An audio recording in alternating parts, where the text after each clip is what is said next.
ஆண்டவர் இன்றைக்கு நம்மள இருக்கிற நிறைய பேரை பார்த்து இந்த வார்த்தையை சொல்ல விரும்புகிறாரு. என்ன வார்த்தை அப்படின்னா, நாம் கடந்து வர வேண்டும் என்று சொல்ல விரும்புகிறார்.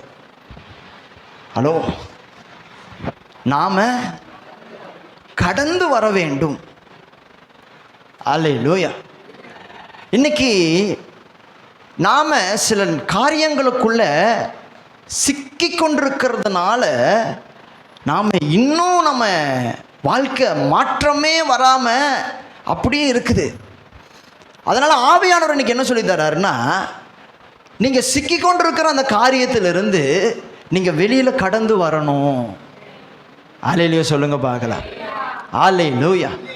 நீங்கள் வசனத்தை எடுத்து வாசிக்கிற பொழுது ஏசாயா 43ஆம் அதிகாரம் அதில் 18வது வசனம் 19வது வசனத்தை வாசிங்களே. முந்தினவைகளை நினைக்க வேண்டாம், பூர்வமானவைகளை சிந்திக்க வேண்டாம். இதோ நான் புதிய காரியத்தை செய்கிறேன். அல்லேலூயா.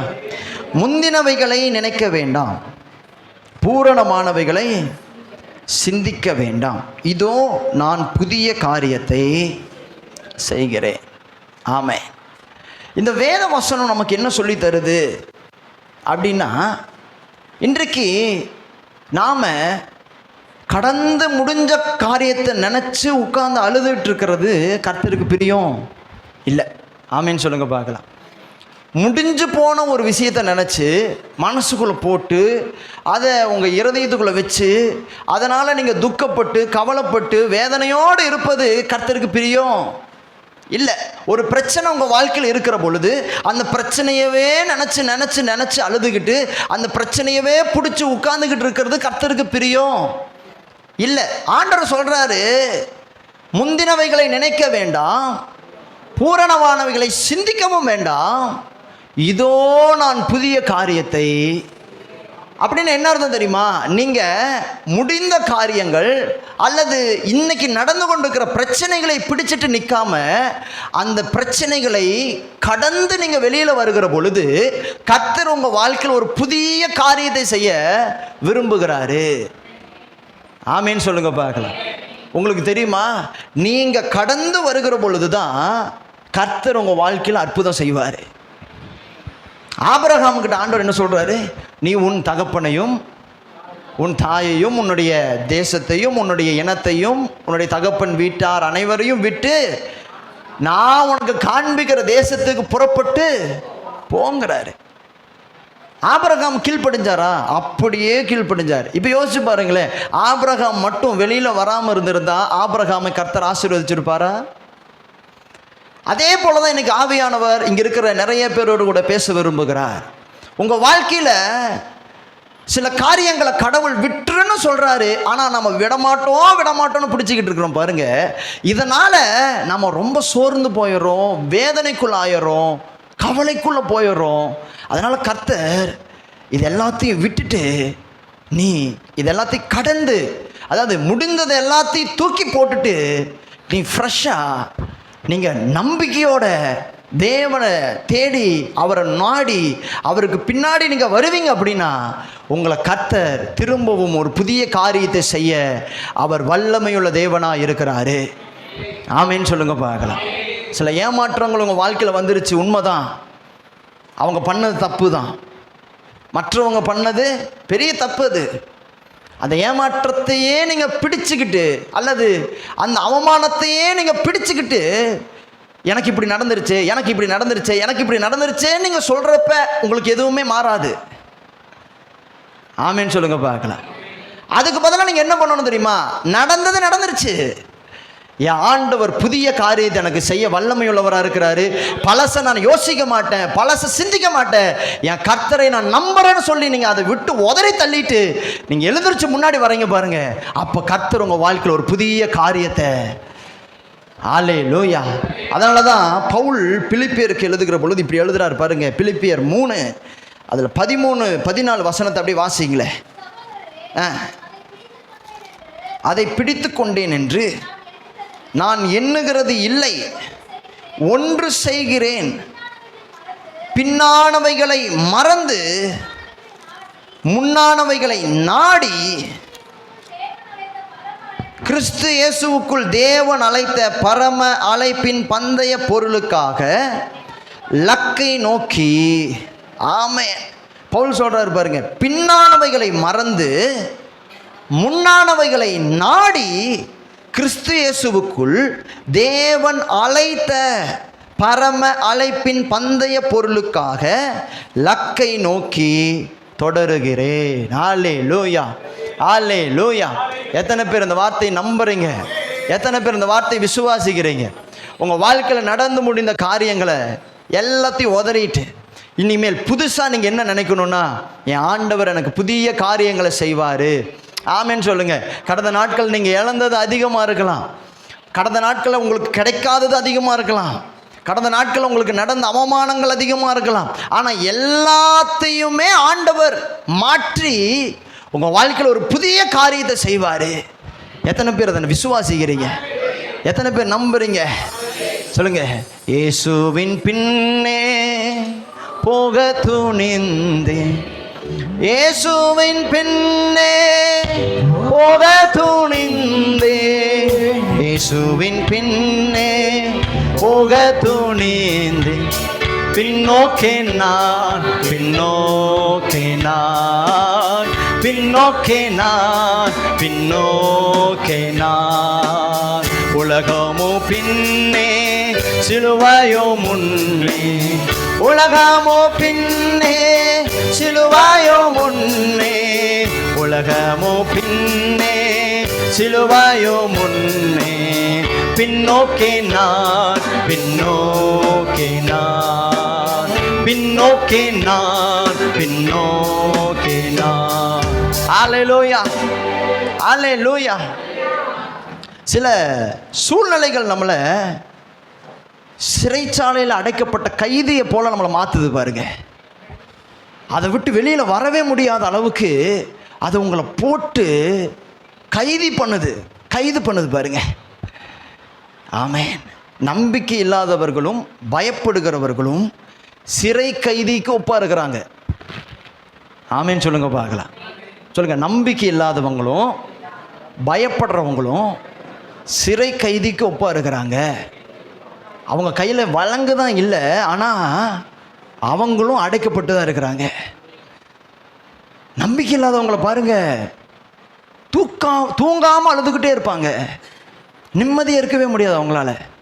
பயந்துட்டு இருக்கிறவங்கள பாருங்க, அவங்களுக்கு தூக்கமே வராது, கடந்ததை நினச்சி அழுதுகிட்டே இருப்பாங்க, கண்ணீரோடையே இருப்பாங்க, வேதனையோடையே இருப்பாங்க, துக்கத்தோடையே இருப்பாங்க. எனக்கு தெரிஞ்ச ஒரு ஊழியர் தான் அவர். நல்ல ஊழியம் பண்ணிகிட்டு இருக்கிற ஒரு மனுஷன், ரொம்ப ஸ்ட்ராங்கான மனுஷன். திடீர்னு ஒரு நாள் பார்த்தீங்கன்னா தலை சுற்றுற மாதிரி வந்திருக்குது. போய் ஹாஸ்பிட்டலில் செக் பண்ணுறப்ப சுகர் வந்திருக்குது. சுகர் கொஞ்சம் அதிகமாக இருந்திருக்குது.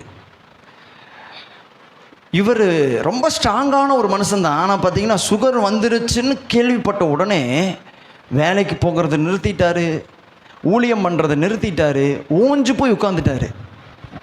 ஆமேன்னு சொல்லுங்க பாரு. என்ன ஆச்சுன்னு போய் விசாரிக்கிறப்ப அவர் சொல்கிறாரு, இந்த மாதிரி சுகர் வந்துருச்சுன்னு டாக்டர் சொன்னோன்னே என் மனசெல்லாம் படப்படன்னு அடிக்க ஆரம்பிச்சிருச்சு. அப்போ ஆண்டோடைய வார்த்தைகளை சொல்லி அவர் பலப்படுத்தணும். அப்போ நல்லா கவனிங்க பிரதர் சிஸ்டர், நிறைய பேர் உடம்பு ரீதியாக ரொம்ப ஸ்ட்ராங்காக இருந்தாலும் அவங்க வாழ்க்கையில் வர சில பிரச்சனைகள் அவங்கள கைதி ஆக்குது. அவங்க மைண்டில் அது ஓடிக்கிட்டே இருக்குது. அவங்க எங்கே போனாலும் அது ஓடிக்கிட்டே இருக்குது. அவங்களால நிம்மதியாக தூங்க முடியல, நிம்மதியாக சாப்பிட முடியல, நிம்மதியாக வேலை செய்ய முடியல, அதே ஓடிக்கிட்டே இருக்குது. காரணம் அவங்க பட்ட வேதனை அதில் அதிகம். அல்லேலூயா. எலியா எவ்வளோ பெரிய மனுஷன் பாருங்க. எலியா 450 தீர்க்கதரிசிகளோடு கூட ஒத்தையாக போட்டிக்கு போனவர். அவ்வளோ ஸ்ட்ராங் மேன். பைபிள் சொல்லுது பாருங்க, அவர் என்ன பண்ணுறாரு, வானத்திலிருந்து அக்கினி இறக்குகிறவர் தான் உண்மையான தேவன் சொல்லி 450 தீர்க்கதரிசிகளுக்கு சவால் படுறாரு. 450 தீர்க்கதரிசிகளுக்கு காலையிலிருந்து பொழுது சாயிற வரைக்கும் போராடுறாங்க, உடம்ப கீறிக்கிறாங்க, என்னென்னமோ பண்ணுறாங்க. ஆனால் பாகால் செவி கொடுக்கவே இல்லை. ஆனால் பாருங்க, எலியா பலிபீடத்தை செப்பனிட்டு அதற்கு தண்ணீர் ஊற்றி இறைச்சிகளை கொண்டு வந்து தண்ணீரை ஊற்றி அந்த ப்ராசஸ் எல்லாம் முடித்து வானத்தை பார்த்து சொல்கிறாரு, தேவனாகிய கர்த்தாவே நீரே தேவன் என்று இந்த ஜனங்கள் எல்லாரும் அறிந்து கொள்ளும்படியாக அக்கினியா இறங்கும்னு சொல்லி ஜெபம் பண்ணுறப்ப உடனே வானத்திலிருந்து ஒரு அக்கினி இறங்கி அந்த இடத்திலே ஒரு பெரிய அசைவே உண்டு பண்ணுச்சான். அவ்வளோ பெரிய மனுஷங்க எலியா, சாதாரண ஆள் கிடையாது. அதுக்கப்புறம் பாருங்க, அது முடிச்ச உடனே 450 தீர்க்கதரிசிகளும் எலியாவை பார்த்து பயந்து ஓடுறாங்க. எலியா என்ன பண்ணுறாரு தெரியுமா? ஓடி ஓடி வெட்டுறாரு, வெட்டி வெட்டி கொலை பண்ணுறாரு. 450 பேரை ஒருத்தர் கொலை பண்ணுறாரு. பைபிள் அப்படி தான் எழுதியிருக்கு, வெட்டி போட்டார். அப்போ 450 பேரையும் ஒருத்தர் கொள்றான்னா அவன் எவ்வளோ ஸ்ட்ராங்காக இருப்பானே வச்சு பாருங்க. இல்லை, பயங்கர ஸ்ட்ராங்கு. ஆனால் அந்த எலியை கூட அடுத்த அதிகாரத்தில் என்ன பண்ணுறான் பாருங்க, ஏசேபேலுடைய சத்தத்தை கேட்ட உடனே 2 நாள் தூரம் பிரயாணம் பண்ணி போய் அங்கே போய் உட்கார்ந்து என்ன சொல்கிறாரு, போதும் கர்த்தாவே. என்னங்க இவ்வளோ ஸ்ட்ராங்கான மனுஷன் இப்படி உடஞ்சு போயிட்டாருன்னா அவர் நம்பிக்கை இல்லாமல் போயிட்டாரு.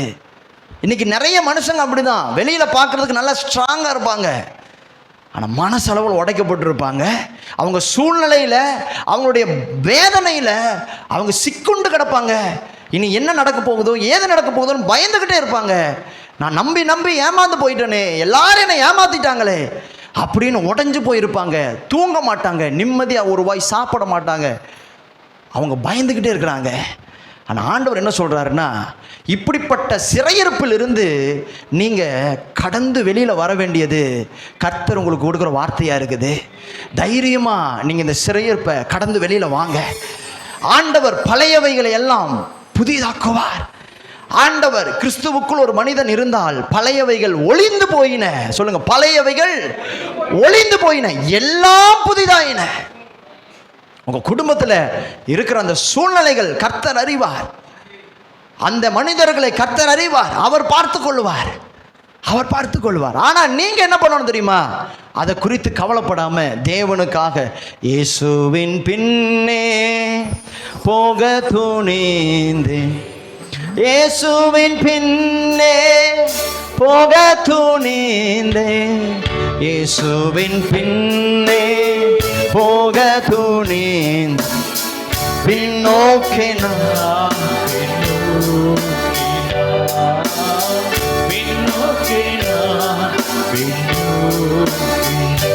ஆமாம். அதான் எபிரேயர் 12:1 ஒரு அழகான வசனம் பாருங்க. மேகம் போன்ற இத்தனை திரளான சாட்சிகள் நம்மை சூழ்ந்திருக்க, பாரமான யாவையும் நம்மை சுற்றி நெருங்கி நிற்கிற பாவங்களையும் உதறி தள்ளிவிட்டு விசுவாசத்தை துவக்குகிறவர் முடிக்கிறவருமாய் இருக்கிற இயேசுவை நோக்கி நமக்கு நியமித்திருக்கிற ஓட்டத்தில் ஆமென் பொறுமையோடு ஓட கடவோம். எல்லாத்தையும் தூக்கி வீசிட்டு ஃப்ரெஷ்ஷாக புதுசாக தேவன் உங்களுக்கு செய்ய போகிறத நீங்கள் நம்பி வருவீங்க அப்படின்னா கடவுள் நிச்சயமாக உங்கள் வாழ்க்கையில் நீங்கள் கொஞ்சம் இழந்தீங்க, ஆனால் கடவுள் உங்களுக்கு தருகிற பொழுது நிறைவானதை உங்களுக்கு தந்து உங்களை ஆசீர்வதிக்க தேவன் வல்லமையுள்ளவராக இருக்கிறார். ஆமேன்னு சொல்லுங்க பார்க்கலாம். எத்தனை பேருக்கு நான் பேசுறது புரியுது? எத்தனை பேர் நம்புறீங்க என் ஆண்டவர் என்னை கைவிட மாட்டாருன்னு சொல்லுங்க பார்க்கலாம். உங்க கை அப்படியே வலது கை வானத்துக்கு நேராக நீட்டி சொல்லுங்க, என் ஆண்டவர் என்னை கைவிட மாட்டார். என் ஆண்டவரை நான் நம்பி இருக்கிறனால அவர் என்னை கைவிட மாட்டார். பழசுதான் ஒளிஞ்சு போகும், நான் ஒளிஞ்சு போக மாட்டேன். ஆமேன்னு சொல்லுங்க பார்க்கலாம். அல்லேலூயா. பழையவைகள் எல்லாம் ஒளிந்து போகும், எல்லாம் புதிதாகும். என் ஆண்டவர் என் வாழ்க்கையில் ஒரு பெரிய நன்மையை செய்வார். ஆமேன்னு சொல்லுங்க பார்க்கலாம். அதனால் நாம் நடந்து முடிந்து போன காரியத்தை குறித்து யோசித்து அதையே நினைத்து கவலைப்படுவதை விட்டுவிட்டு கர்த்தர் மேல் நம்பிக்கையை வைத்து அவரை நோக்கி பார்த்து அவரை விடாமல் பிடிக்கிற பொழுது கர்த்தர் நம்முடைய வாழ்க்கையில் ஒரு பெரிய காரியத்தை செய்வார். ஆமேன்னு சொல்லுங்க பார்க்கலாம். அல்லேலூயா. பக்கத்தில் கைப்பட்டு சொல்லுங்க பார்க்கலாம், நீங்கள் விசுவாசிக்கிறீங்களா? ஆமென். எஸ். உங்கள் வாழ்க்கையில் மாற்றவே முடியாத சில பிளாக் மார்க்கெல்லாம் இருக்கு பாருங்க, அதை கூட தேவன் மாற்றுவார். ஆமென். அதுதான் கர்த்தர், அதுதான் ரட்சகர். எத்தனை பேர் சொல்கிறீங்க? ஆமாம். முதல்ல ஒரு நாள் நான் ஸ்கூல் படிக்கிறப்ப எனக்கு ஒரு ஃப்ரெண்டு இருந்தான். அந்த ஃப்ரெண்டை ரொம்ப நாள் கழித்து நான் ஊழியம் பண்ணுறப்ப பார்க்குறேன். அவன் பார்த்துட்டு ஒரு வார்த்தை சொல்கிறான், என்னடா ஆளே மாறிட்ட, உன் பேச்சே மாறிடுச்சு, என்னடா ஆச்சு உனக்கு? ஆமேன்னு சொல்லுங்க பார்க்கலாம். ஆரம்பத்தில் நாம் வாழ்ந்த வாழ்க்கையை கடந்து வர்றப்ப கர்த்தர் புதிய காரியத்தை நம்ம வாழ்க்கையில் செய்ய வல்லமை உள்ளவராக இருக்கிறாரு. பழசையே பிடிச்சிக்கிட்டு நிற்காதீங்க. ஆண்டவர் சொன்ன வார்த்தையை நம்புங்க. உங்கள் வாழ்க்கையில் தேவன் ஒரு பெரிய அற்புதத்தை செய்வார். எத்தனை பேர் நம்புறீங்க? எத்தனை பேர் விசுவாசிக்கிறீங்க? ஆமென். ரூத் என்கிறதான ஒரு மனுஷியை குறித்து நாம் பார்க்க போகிறோம். வேதத்தில் ரூத் என்கிறதான ஒரு மனுஷி தன்னுடைய பழைய வாழ்க்கையை புதிதாக மாற்றின ஒரு அனுபவத்தை நமக்கு அழகாக சொல்லித்தராங்க பாருங்கள். நீங்கள் வேதத்தை எடுத்து வாசிக்கிற பொழுது ரூத் 1ஆம் அதிகாரத்தில் நீங்கள் 3வது வசனத்திலேருந்து 5வது வசனம் வரைக்கும் வாசிங்களேன்.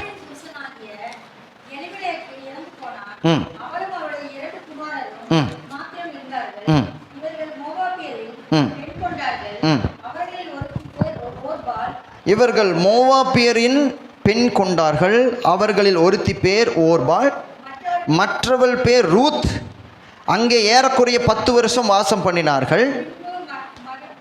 பின்பு மக்லோன் கிலியோன் என்னும் அவர்கள் இருவரும் இறந்து போனார்கள். அந்த ஸ்திரீ தன் குமாரர் இருவரையும் தன் புருஷனையும் இழந்து தனித்தவளானாள். அல்லேலூயா. பாருங்க, நகோமி அப்படிங்கிறதான ஒரு மாமியை குறித்து வேதம் சொல்லுது. நகோமி அவங்களுக்கு 2 மருமகள்கள் இருக்கிறாங்க. ஒருத்தி பேர் ஓர்பாள், இன்னொருத்தி பேர் ரூத். அல்லேலூயா. அவளுக்கு 2 மகன்கள் இருக்கிறாங்க. ஒருத்தன் பேர் மக்லோன், இன்னொருத்தன் பேர் கிலியோன். நகோமி என்ன பண்ணுறாங்க? பெத்லகேமில் இருக்க வேண்டிய பெண். பெத்லகேம்னா எது?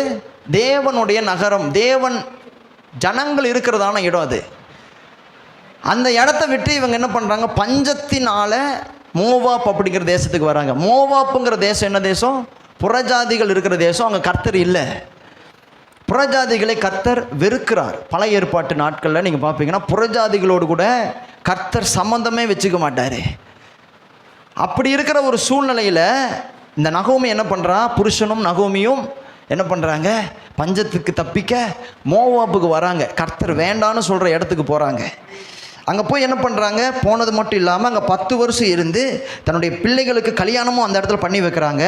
அதில் ஒருத்தி பேர் தான் ஓர்பாள், இன்னொருத்தி பேர் தான் ரூத்து. ஒரு நாள் வருது, கர்த்தர் இவங்க பிரியமில்லாமல் நடந்ததுனால என்ன நடக்குது பாருங்க.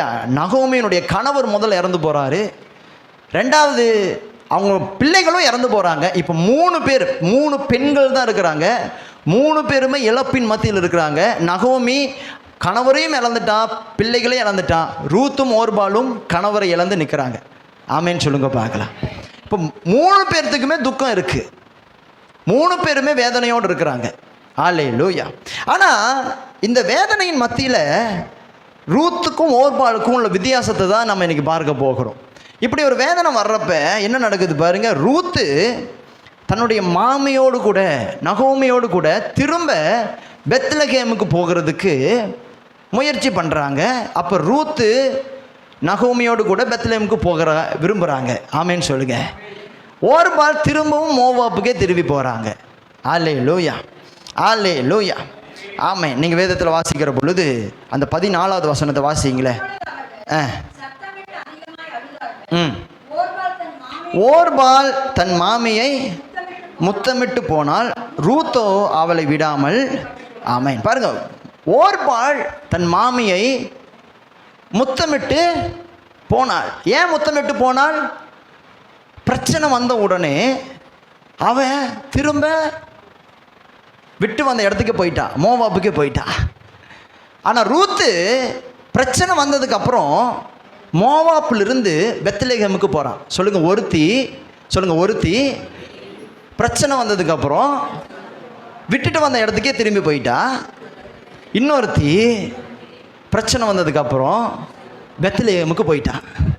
இதுதான் இன்றைக்கி மெசேஜ். நல்லா கவனிங்க. இன்னைக்கு பிரச்சனைகள் வருகிற பொழுது நாம் எந்த இடத்திற்கு போகிறோம் என்பது ரொம்ப முக்கியம். ஓர்பால் பிரச்சனை வந்த உடனே திரும்ப மோவாப்புக்கே போயிட்டான். ஆனால் ரூத்தை பாருங்க, பிரச்சனை வந்ததுக்கப்புறம் பெத்லெஹேமுக்கு போயிட்டான். ஆமேன்னு சொல்லுங்க பார்க்கலாம். அல்லேலூயா, அல்லேலூயா. சில துக்கங்கள், சில பிரச்சனைகள் நம்முடைய வாழ்க்கையை விட்டு மாறணும்னா நாம் கர்த்தரை நெருங்கி போக வேண்டும். ஒரு ஆமேன்னு சொல்லுங்க பார்க்கலாம். அல்லேலூயா. ஓர்பாள் கர்த்தரை விட்டு விலகி போனாள், ஆனால் ரூத் கர்த்தர்கிட்ட நெருங்கி போனாள். அல்லேலூயா. இன்னைக்கு பிரச்சனை வர்றதுக்கு காரணம் சில நேரங்கள் நம்ம செஞ்ச தவறாக இருக்கலாம். ஆனால் ஒரு பிரச்சனை வந்ததுக்கு அப்புறம் நம்ம விலகி போகிறவர்களாக இருக்கக்கூடாது, நெருங்கி போகிறவர்களாக இருக்கணும். உங்கள் வாழ்க்கையில் வருகிற நிறைய உபத்திரவங்கள், அவமானங்கள், துக்கங்கள், கவலைகள், தனிமைகள் மாறணும்னா நீங்கள் விலகி போகிறதுனால அது மாறாது, நீங்கள் நெருங்கி போகிறப்ப தான் அது மாறும். ஆமேன்னு சொல்லுங்க பார்க்கலாம். ஓர்பாள் விலகி போய் அவள் வாழ்க்கையை அவள் வாழ பார்க்குறான். ஆனால் ரூத்து கர்த்தரை நெருங்கி போய் தேவன் அவளுக்கு புதிய காரியத்தை செய்யும்படியாக கர்த்தரிடத்தில் நெருங்கி போனாள். ஆமேன்னு சொல்லுங்க பார்க்கலாம். எத்தனை பேருக்கு நான் பேசுகிறது புரியுது? எத்தனை பேர் இதை விசுவாசிக்கிறீங்க? சில நேரங்களில், சில பிரச்சனையின் மத்தியில், சில போராட்டத்தின் மத்தியில், சில இழப்புகள் மத்தியில் தான் நம்ம கர்த்தரை நெருங்கி போகணும். நீங்கள் யோசிச்சு பாருங்க, ரூத்துக்கு இழப்பு வராமல் இருந்திருந்தா கர்த்தரை நெருங்கி போயிருப்பாளா? ரூத்துடைய கணவர் மட்டும் உயிரோடு இருந்திருந்தா ரூத்து பெத்லெஹேம் போயிருப்பாளான்னு தெரியாது. ஆமேன்னு சொல்லுங்க பார்க்கலாம். ஆனால் ரூத்துடைய கணவர் இழந்ததுனால ரூத்து பெத்லெஹேமுக்கு போகிறாரு. அப்படின்னா என்ன அர்த்தம்? சில இழப்புகள் நம்முடைய வாழ்க்கையில் வரும் பொழுது நாம் கர்த்தர்கிட்ட நெருங்கி போகிறப்ப தான் அந்த இழப்புகள் நம்மளை விட்டு விலகி போகுது. நாம் அந்த இழப்பை பிடிச்சுக்கிட்டே ரூத்து மட்டும் மோவாப்புலேயே உட்கார்ந்துருந்தா அவளோட வாழ்க்கையில் புதிய காரியம் நடந்திருக்குமா சிஸ்டர்? சொல்லுங்கள் பிரதர், சொல்லுங்கள் சிஸ்டர். நடந்திருக்குமா? நடந்திருக்காதுங்க, நடந்திருக்காது. மோவாப்பை விட்டு ரூத்து வெளியில் வரணும்னா ஒரு இழப்பு வந்துருச்சு. ஆமென். இழப்பை பிடிச்சிட்டு ரூத்து மோவாப்புலேயே உட்காரல, இழப்பை பிடிச்சிட்டு ரூத்து கர்த்தரிடத்தில் நெருங்கி போனாள். அது வரைக்கும் மோவாப்புல தான் உட்கார்ந்துக்கிட்டு இருந்தான். ஆனால் இழப்பு வந்ததுக்கு அப்புறம் தான் பெத்லெஹேமுக்குள்ளாக அவள் போனாள். அப்படின்னு என்ன அர்த்தம் சிஸ்டர்? இன்னைக்கு உங்களுடைய இழப்புகள், அவமானங்கள், பாரங்கள், கவலைகள், கஷ்டங்கள், நஷ்டங்கள் எல்லாம் மாறணும்னா நீங்க மோவாப்புல இருக்கக்கூடாது, பெத்லெஹேமுக்கு வரணும். அப்படின்னு என்ன அர்த்தம்? கர்த்தரை நெருங்கி வரணும். ஒரு மனுஷன் கர்த்தரை நெருங்கி அவர்கிட்ட வரும் பொழுதுதான் அவன் வாழ்க்கையில் இருக்கிற பழையவைகள் ஒளிஞ்சு போகுது. ஆமேன்னு சொல்லுங்க பார்க்கலாம். சில பேர் பாருங்க, பிரச்சனை வந்ததுக்கு அப்புறம் ஜெபம் பண்ணவே மாட்டாங்க. ஆனால் ஆண்டவர் என்ன சொல்றாருன்னா, பிரச்சனை வந்ததுக்கு அப்புறம் தான் நம்ம நெருங்கியே போகணும். ஹல்லேலூயா. எத்தனை பேருக்கு விசுவாசிக்கிறீங்க? அன்னாளுடைய வாழ்க்கை இதுக்கு ஒரு உதாரணமாக இருக்குது பாருங்க. அன்னாளுக்கு குழந்தை இல்லை. அப்பொழுது அவளுடைய சக்களத்தை என்ன பண்ணுறா? எப்பொழுதும் கேவலமாக பேசுவா. அந்த வசனத்தை நீங்கள் எடுத்து வாசிப்புன்னா தெரியும் பாருங்க. 1 சாமுவேல் 1ஆம் அதிகாரம் 6வது வசனம். கர்த்தர் அவள் கர்ப்பத்தை அடைத்தபடியினால் அவளுடைய சக்களத்தி அவள் துக்கப்படும்படியாக அவளை மிகவும் விசனப்படுத்துவாள். அவள் கர்த்தருடைய ஆலயத்திற்கு போகும் சமயத்தில் அவன் வருஷந்தோறும் அந்த பிரகாரமாய் செய்வான். இவள் அவளை மனமடிவாக்குவாள். அப்பொழுது அவள் சாப்பிடாமல் அழுது கொண்டிருப்பாள். அவள் புருஷனாகி எல்கானா அவளை பார்த்து, அன்னாளே ஏன் அழுகிறாய்? ஏன் சாப்பிடாது இருக்கிறாய்? ஏன் சஞ்சலப்படுகிறாய்? 10 குமாரரை பார்க்கலும் நான் உனக்கு அதிகம் அல்லவா என்றான். சீலோவிலே அவர்கள் புசித்து குடித்த பின் அன்னாள் எழுந்திருந்தால் ஆசாரியனாகி ஏலி கர்த்தருடைய ஆலயத்தின் வாசல் நிலையண்டையிலே ஒரு ஆசனத்தின் மேல் உட்கார்ந்திருந்தான். அவள் போய் மனம் கசந்து மிகவும் அழுது கர்த்தரை நோக்கி விண்ணப்பம் பண்ணினாள். அல்லேலூயா. அன்னாளுக்கு துக்கம் வந்ததுக்கு அப்புறம் தான் அன்னாள் கர்த்தர்கிட்டயே நெருங்கினான். ஆமேன்னு சொல்லுங்க பார்க்கலாம். சிஸ்டர் பிரதர், நான் ஒரு வார்த்தையை தீர்க்க தரிசனமாக சொல்கிறேன் பாருங்க. உங்கள் வாழ்க்கையில் வருகிற சில பிரச்சனைகளை நீங்கள் அந்த பிரச்சனையை பிடிச்சிக்கிட்டு நீங்கள் அங்கேயே உட்கார்ற வரைக்கும் அற்புதம் நடக்காது. அந்த பிரச்சனையை விட்டுட்டு கர்த்தர்கிட்ட நீங்க நெருங்கி வருகிற பொழுதுதான் உங்க வாழ்க்கையில கர்த்தர் ஒரு பெரிய காரியத்தை செய்வாரு.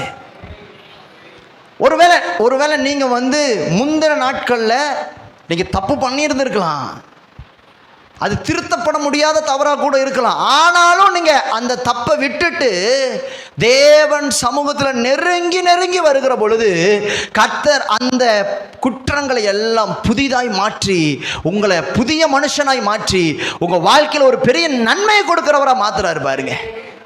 ஹல்லேலூயா. எத்தனை பேர் விசுவாசிக்கிறீங்க?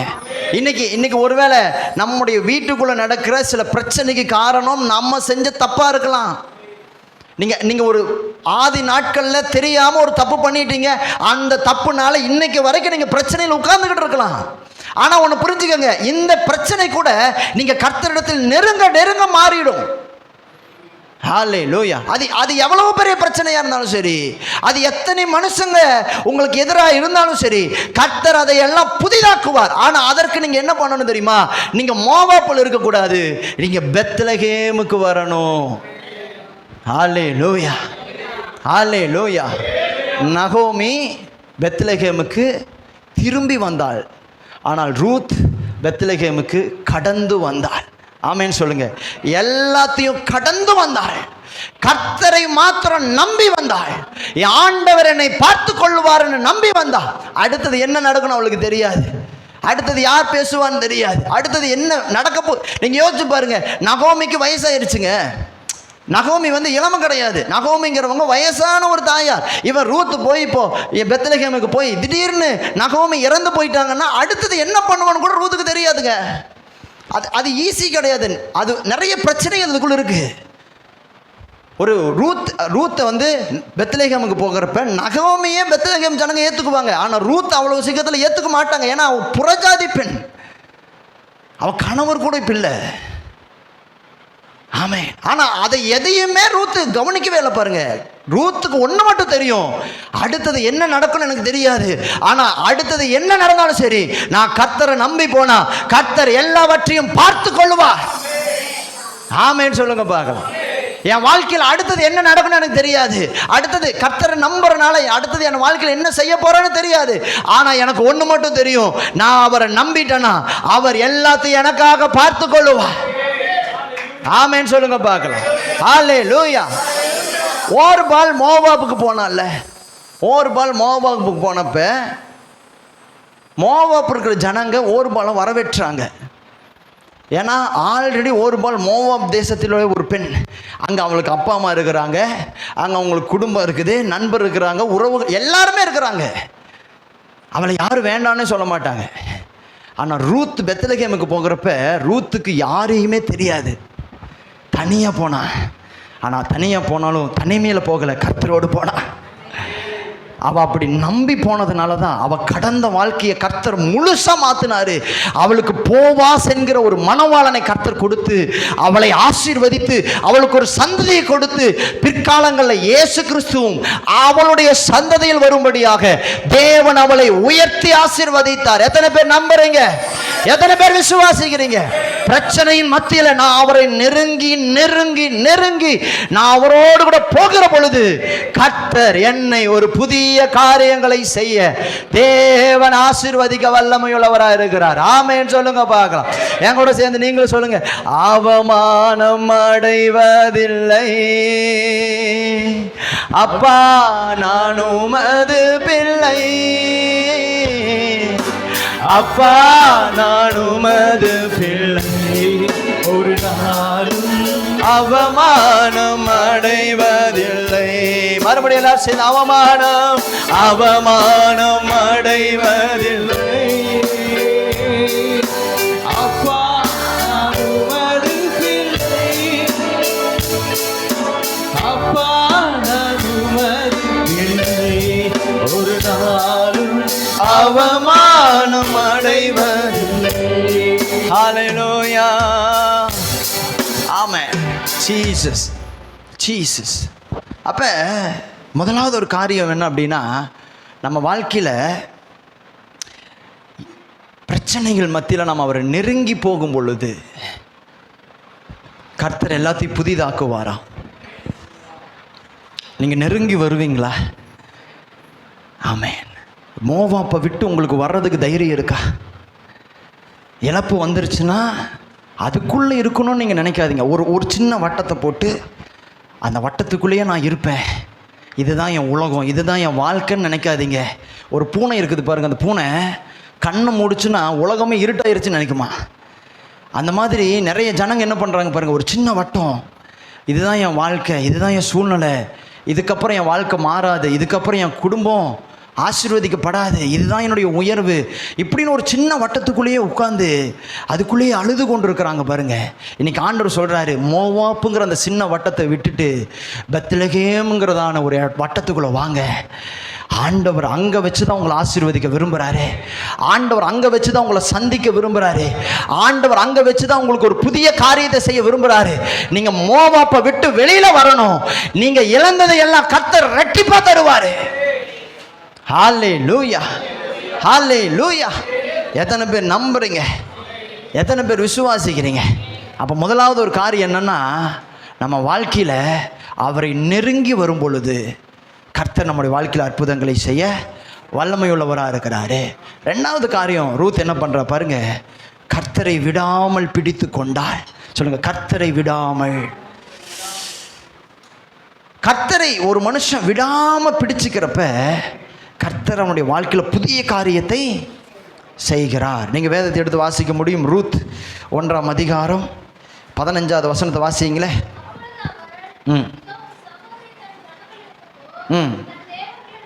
பாருங்க, அப்பொழுது நகோமி, இதோ உன் சகோதரி ஆகிய ஓர்பாள் உன் ஜனங்களிடத்திற்கும் தன் தேவர்களிடத்திற்கும் திரும்பி போய்விட்டாளே, நீயும் உன் சகோதரியின் பிறகே திரும்பி போ என்றாள். அதற்கு ரூத், நான் உம்மை பின்பற்றாமல் உம்மை விட்டு திரும்பி போவதை குறித்து என்னோடு பேச வேண்டாம். நீர் போகும் இடத்திற்கு நானும் வருவேன், நீர் தங்கும் இடத்திலே நானும் தங்குவேன். உம்முடைய ஜனம் என்னுடைய ஜனம், உம்முடைய தேவன் என்னுடைய தேவன். நீர் மரணமடையும் இடத்தில் நானும் மரணமடைந்து அங்கே அடக்கம் பண்ணப்படுவேன். மரணமே அல்லாமல் வேறொன்றும் உம்மை விட்டு என்னை பிரித்தால் கர்த்தர் அதற்கு சரியாகவும் அதற்கு அதிகமாகவும் எனக்கு செய்ய கடவர் என்றால். அல்லேலூயா. இதுக்கு பேர் என்ன தெரியுமா? இதுக்கு பேர் தான் விடாம பிடிச்சுக்கிறது. ஆமேன்னு சொல்லுங்க பார்க்கலாம். ஒரு இழப்பு வந்த உடனே கர்த்தரை விட்டுட்டு போகிறது கிடையாதுங்க விசுவாசம். ஆமாம், இம்மைக்காக மாத்திரம் அல்ல. நான் இன்னைக்கு பணம் சேர்த்தணும், பதவியில் வரணும், உயரணும், ஆசீர்வாதம், இதுக்காக மாத்திரம் கடவுளை பிடிச்சிக்கிட்டு இருக்கிறது அல்ல. ஆமேன். யோபு சொல்றாரு பாருங்க, கர்த்தர் கொடுத்தார், கர்த்தர் எடுத்தார். அவர் சொல்றாரு, கர்த்தரிடத்தில் நன்மையை பெற்ற நாம் தீமையும் பெற. இதில் ஒன்றில் கூட யோபு தன்னுடைய உதடுகளினால் பாவம் செய்யவில்லை. அப்படின்னு என்ன அர்த்தம் தெரியுமா? கடவுளுக்கு எனக்கு நன்மையை செஞ்சாலும் நான் கடவுளை நேசிப்பேன். கடவுளை எனக்கு ஒருவேளை தீங்கையே அனுமதிச்சாலும் நான் கடவுளை ஆமேன்னு சொல்லுங்க பார்க்கலாம். விடாம பிடிக்கிற ஒரு மனுஷனை கர்த்தர் ஆசீர்வதிப்பாரு. நீங்க யோசிச்சு பாருங்களேன், நகோமியால ரூத்துக்கு ஒரு பிரயோஜனமும் கிடையாது. உண்மையை சொல்ல போனா அது உண்மை. நகோமியால ரூத்துக்கு என்னங்க பிரயோஜனம் இருக்கு? ரூத் அவ சொல்ற பாருங்க, நகோமியா சொல்ற பாருங்க, 12வது வசனம் சொல்லுது பாருங்க, என் மக்களே திரும்பி போங்கள், நான் வயது சென்றவள். பாருங்க, வயது சென்றவள், ஒரு பாட்டி. நகோமிங்கிறவங்க யாரு? ஒரு பாட்டிங்க. யோசிச்சு பாருங்க, நகோமியால ரூத்துக்கு எந்த பிரயோஜனம் கிடையாது. இன்னும் சொல்ல போனால் ரூத்து நகோமியை பராமரிக்க வேண்டியது ரூத்துக்கு தான் ஒரு பெரிய பொறுப்பு. ஆனால் ரூத்து பாருங்க, நகோமியால எந்த பிரயோஜனமும் ரூத்துக்கு இல்லைன்னு ரூத்துக்கு தெரிஞ்சும் ரூத்து நகோமியை விட்டு பிரிஞ்சு போகலை. அப்படின்னு என்ன அர்த்தம் தெரியுமா? கர்த்தர் எனக்கு நன்மையை செஞ்சாலும் சரி, கர்த்தர் எனக்கு நன்மையே செய்யாமல் போனாலும் சரி, நான் அவரை மாத்திரம்தான் பிடிச்சுக்குவேன். ஆமேன்னு சொல்லுங்க. நகோமியால் நன்மையை செய்யவே முடியாது ரூத்துக்கு. இனிமேல் எந்த நன்மையும் அவளால் செய்ய முடியாது. அதுதான் உண்மை. ஆனாலும் ரூத் நகோமியை விடாம பிடிச்சுக்கிட்டா. காரணம் என்ன தெரியுமா? அதுதான் உண்மையான நேசம், அதுதான் உண்மையான அன்பு. பாருங்க, இன்னைக்கு ஆண்டவருடைய பிள்ளைகளை இதை நீங்க நல்லா கவனிக்கணும். கடவுள் எனக்கு நன்மையை செஞ்சா மட்டும்தான் அவரை நான் பிடிப்பேன், கடவுள் எனக்கு நன்மையை செய்யலைன்னா நான் பிடிக்க மாட்டேன்னு சொல்லுவதல்ல. அவரை பிடிக்கிறது, அவரை விசுவாசிக்கிறது. நாம எப்படி இருக்கணும் தெரியுமா? கர்த்தர் எனக்கு நன்மையை செஞ்சாலும் பரவாயில்ல, ஒருவேளை கர்த்தர் எனக்கு நன்மையை செய்யாம போனாலும் பரவாயில்ல, அவர் எனக்கு வேணும். அவர் இருக்கிற இடத்துல நான் இருப்பேன், அவர் சொல்றத நான் செய்வேன், அவருக்கு நான் கீழ்ப்படிவேன், அவருக்காக நான் காத்திருப்பேன், அவரை மாத்திரம் தான் நான் நம்புவேன், அவருக்காக நான் ஓடுவேன், அவருக்காக நான் பிரயாசப்படுவேன். காரணம், நான் கர்த்தரை நேசிக்கிறவன். ஆமென் சொல்லுங்க பார்க்கலாம். அல்லேலூயா. இயேசுவை நம்புவே, நாளெல்லாம் நான் பின்பற்றுவே, என்னை அவரிடம் ஒப்படைத்தே, வெட்கப்பட்டு போக மாட்டே. இயேசுவை நம்புவே, நாளெல்லாம் நான் பின்பற்றுவே, என்னை அவரிடம் ஒப்படைத்தே, ஆமென், வெட்கப்பட்டு ஆமென். அதான் சீசர்களை பார்த்து இயேசு சொல்றாரு பாருங்க. ஒரு இடத்துல யோவான் புஸ்தகம் 6ஆம் அதிகாரத்தை நீங்கள் எழுதி வாசிச்சு பாருங்க. சீசர்கள் எல்லாரும் இயேசுவை விட்டு பிரிஞ்சு போயிடுவாங்க. அவருடைய உபதேசத்தை கேட்டு யாருமே அவரை நம்ப மாட்டாங்க. ஆனால் இயேசு கிறிஸ்து திரும்பி பார்க்குறாரு. 12 சீசர்கள் நின்றுக்கிட்டு இருக்கிறாங்க. அந்த 12 சீசர்களையும் பார்த்து இயேசு சொல்கிறாரு, நீங்களும் போக சித்தமாக இருக்கிறீங்களா அப்படின்னு கேட்குறாரு. உடனே பேதுரு என்ன சொல்கிறாரு பாருங்க, யாரிடத்தில் போவோம் ஆண்டவரே? அந்த வசனத்தை எடுத்து வாசிங்களேன். 6:67 இருந்து அப்படி வாசிங்க. யோவான் 6:67 வாசிங்க. நீங்களும் போய்விட மனதா இருக்கிறீர்களோ என்றார். சீமோன் பேதுரு அவருக்கு பிரதியுத்தரமாக, ஆண்டவரே, யாரிடத்தில் போவோம்? நித்திய ஜீவ வசனங்கள் உம்மிடத்தில் உண்டே, நீர் ஜீவனுள்ள தேவனுடைய குமாரனாகி கிறிஸ்து என்று நாங்கள் விசுவாசித்தும் அறிந்தும் இருக்கிறோம் என்றான். ஆமென் சொல்லுங்க பார்க்கலாம். அதுதாங்க அவரை பிடிக்கிறது. யாரிடத்துல போவோம் ஆண்டவரே? ஆமென். ரூத்து அவ்வளோ கெட்டியாக கர்த்தரை பிடிச்சுக்கிட்டதுனால தான் ரூத்துடைய பழைய வாழ்க்கை புது வாழ்க்கையாக மாறுச்சு. இன்றைக்கி நான் உங்களுக்கு சொல்லட்டுமா, உங்கள் வாழ்க்கையில் இருக்கிற பழையவைகள் எல்லாம் புதிதாய் மாறணும்னா நீங்கள் கர்த்தரை கெட்டியாக பிடிங்க, விடாதீங்க. ஓர்பால் மாதிரி விட்டுட்டு போயிடாதீங்க. ஓர்பால் மாதிரி இனி நகோமி பின்னாடி போகிறதுல எந்த பலனும் இல்லைன்னு போயிடாதீங்க. காரணம், நீங்கள் அவரை பிடிக்க பிடிக்க, நீங்கள் அவரை நெருங்க நெருங்க, உங்கள் வாழ்க்கையில் இருக்கிற பழையவைகளை எல்லாம் கர்த்தர் புதியவைகளாய் மாற்ற அவர் வல்லமையுள்ளவராக இருக்கிறார். பட்டு போன அந்த வாழ்க்கை, அந்த பட்டு போன வாழ்க்கையை கர்த்தர் புதிய வாழ்க்கையாக மாற்றுவார். கனியே கொடுக்க முடியாத அந்த செடியை கர்த்தர் ஆசீர்வதித்து திரும்பவும் அநேக கனிகளை கொடுக்க வைப்பார். காரணம், கர்த்தரால் கூடாத காரியம் ஒன்றுமே இல்லை. எத்தனை பேர் அதை நம்புறீங்க?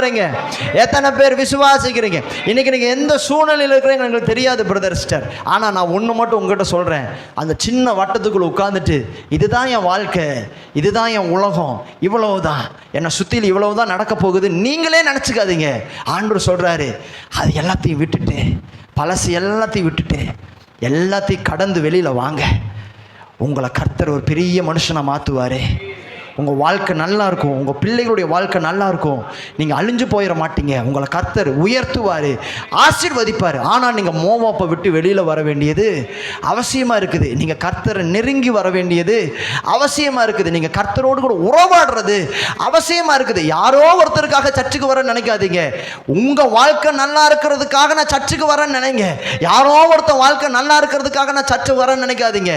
உங்கள் வாழ்க்கையில் நன்மை நடக்க போகுதுங்கிறதுக்காக சர்ச்சுக்கு வர்றதா நினைங்க. பண்ணாதீங்க. நீங்கள் தேவனை கெட்டியாக பிடிச்சுக்கங்க, தேவனை உறைவிடமாக கொண்டுக்குங்க.